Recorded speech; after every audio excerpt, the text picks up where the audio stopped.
자, 시장 시그널 또 봐야 되는데 어떤 시그널 포착이 됐습니까? 네, 오늘의 시그널은 최근 부진하기도 했던 2차 전지 섹터에서 2차 전지. 네, 앞으로 일단 전망 함께 알아보도록 하겠습니다. 네. 잘 가던 2차 전지가 최근 조금 종목 섹터 자체에 부침이 있었던 이유는 리튬 가격의 돌연 하락이 있기도 했는데요.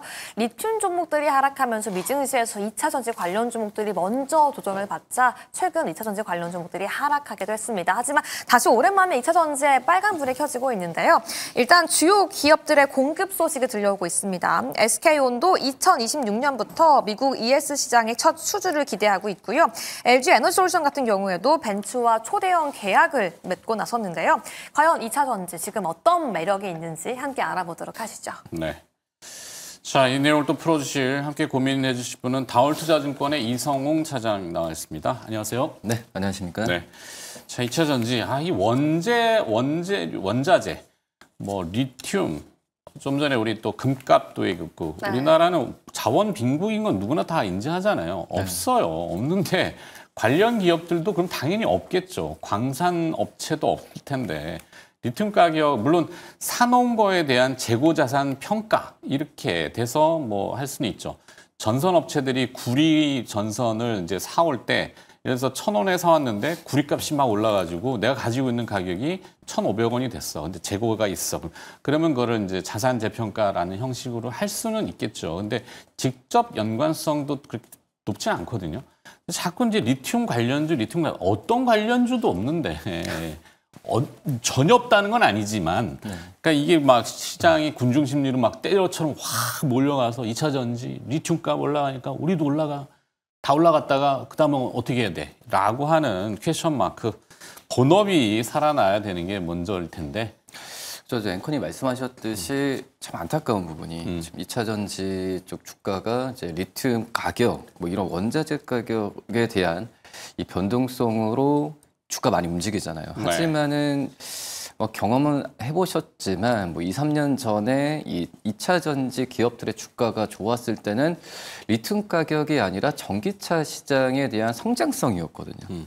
그러니까 본업에 대한 가치로 이 2차 전지 기업들에 대한 평가가 이루어지는 정석적인 부분이 있었던 시대였지만 지금 같은 경우에는 우선 전기차 쪽, 뭐 7월 달에 글로벌 전기차가 그나마 좀 판매가 높았다고 하지만은 실질적으로 본다고 한다면 이 중국 쪽은 떨어지고 북미 쪽이 좀 올랐거든요. 또 북미 쪽에서 판매되는 전기차 같은 경우에도 마진이 많이 남는 그런 전기차가 아니라 소형, 그러니까 지금 그렇게 마진이 많이 남지 않는 전기차 판매가 올라가고 또 이제 IRA법이 어떤 폐지가 되면서 그 전에 선 구매 효과가 좀 있었거든요.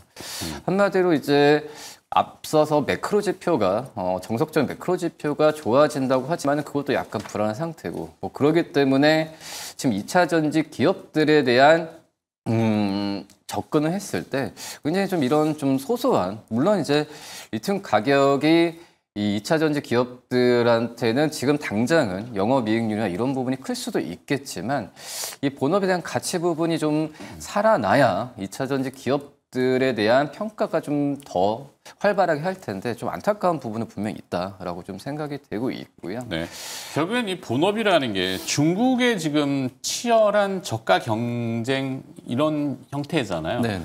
뭐 산업이 위축되는 거는 뭐 그 전기차의 캐즘이나 뭐 이거는 이제 워낙 급격하게 올라왔기 때문에 정체기 완숙기라고 치고 그렇다고 뭐 배터리가 안 쓰이는 거는 분명히 아닐 테고 배터리는 우리 이제 가끔 얘기했지만 뭐 로봇이나 뭐 이런 영역의 확산으로 산업도 상당히 전도 유망한 부분은 맞는데 이제 중국과의 경쟁인 것 같아요. 그 LFP하고 우리는 리튬 삼원계의 NCM 이런 구도를 매번 이제 보도들을 통해서 내비치거든요. 그러니까 우리가 거기에 이제 격차 뒤지고 있다라고 하는 건데 정확한 진단을 뭘로 봐야 될까요?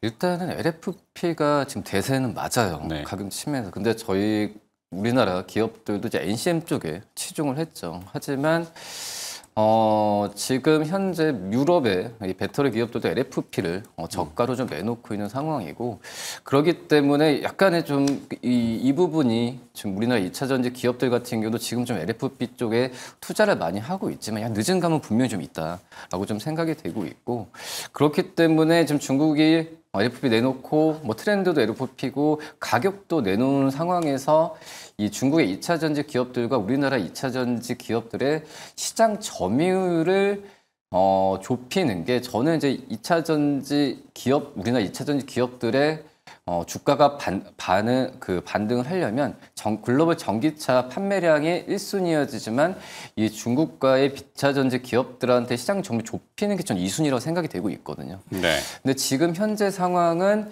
녹록치는 않고 있는 그런 부분이고, 이 지금 현재 이 배터리 가격은 계속 떨어지고 있어요. 그렇기 때문에 지금 리튬 가격 상승이 뭐 레깅 효과나 뭐 그런 부분으로 얘기는 하고 있지만, 결국은 뭐 배터리 가격이 떨어진다고 하면은 뭐 수요가 아직까지는 정상화되지 않았다는 거거든요.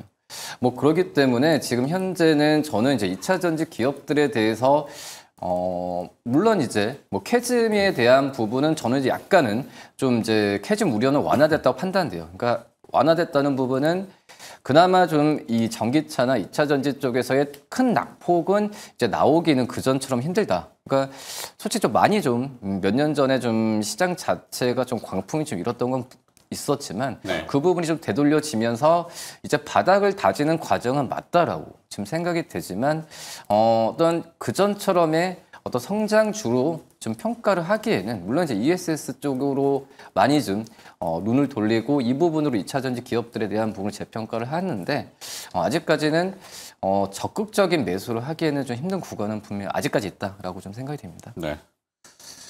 자, 쉽게 이해하면은 빵 전쟁하고 지금 똑같은 거 아닌가 싶어요. 소금빵 900원짜리 하고 시험했는데 전 국민이 빵을 10개씩, 소금빵 10개씩 먹기 시작, 그렇게 한다면은 900원에 팔아도 남을 수 있는데 그건 아니죠. 그렇죠. 배터리도 마찬가지, 2차 전지도 마찬가지일 거고. 근데 지금 뭐 얼마에 파는 것이 남네 안 남네, 이익이 있네 없네 이런 논란고, 기업은 지금 계속 소가리를 끙끙 앓겠죠. 원재료 값은 또 들쭉날쭉거리고 환율도 들쭉날쭉거리고, 환율은 또 높은 편이고, 그러니까 비싸게 주고 사와서 싸게 팔아야 되는 입장이 되다 보니까 그러면서 이익 남겠나, 이게 이제 원초적인 궁금증이 되고 주가는 반영을 못하고. 저는 조금 쉬었지만 3분기까지는 2차 전지를 매수할 수 있다고 생각을 하고 있는 사람인데요. 그 이유가 첫 왜요? 번째는 전기차의 부진을 해소할 수 있는 전략으로 기업들이 이제 메이드 인 USA로 바꿔가면서 네. 전기차 대신에 이제 ESS에 집중하겠다. 그리고 해당 수주가 오늘 SK 오늘 통해서 나오기도 했고요. 두 번째는 뭐냐면 전기차 보조금이, 미국의 전기차 보조금이 9월 30일로 종료가 됩니다. 그래서 네. 3분기라고 말씀을 드렸던 이유가 9월 30일 종료라면 그 전까지, 그러니까 계약 시점을 기준으로 보조금이 지급이 되기 때문에 사람들의 심리가 보증을 받기 위해서 단기적으로 계약이 몰릴 수가 있잖아요. 네. 그럼 역시나 전기차에 대한 좀 그 2차 전지에 대한 기대감이 확 뛰어오르면서 3분기까지는 추가 상승을 기대해봐도 괜찮지 않을까라는 생각을 하고 있습니다. 네. 자, 이게 또 뭐 도돌이표 같은 얘기인데, 시장에 우리 아까 오프닝에 얘기했듯이 마켓 전체가, 주식시장 전체가 우리 5,000p 뭐 떠나서 지금 3,200이지만 그래도 3,500이나 뭐 4,000까지는 연말에 우리가 한번 도전해 보겠다. 그러면 당연히 굵직한 섹터의 2차 전지를 기대감으로 살아나겠지. 그래서 자, 우리 힘을 보태줍시다. 이러면서 막 이렇게 하는데 이것도 아니고 저것도 아니고 조금, 그래서 저는 손이 안 나간다. 만약에 제가 개인 투자자라면은 손이 안 나간다 정도고, 저기는 막 공격적이고 손이 안 나간다고 그러면 중재자가 이제 판단을. 저는 약간 좀 관망이 났다. 관망. 그러니까 왜냐하면 다른 산업 섹터 대비해서 지금 2차 전지가 간단한 게 아니거든요. 네.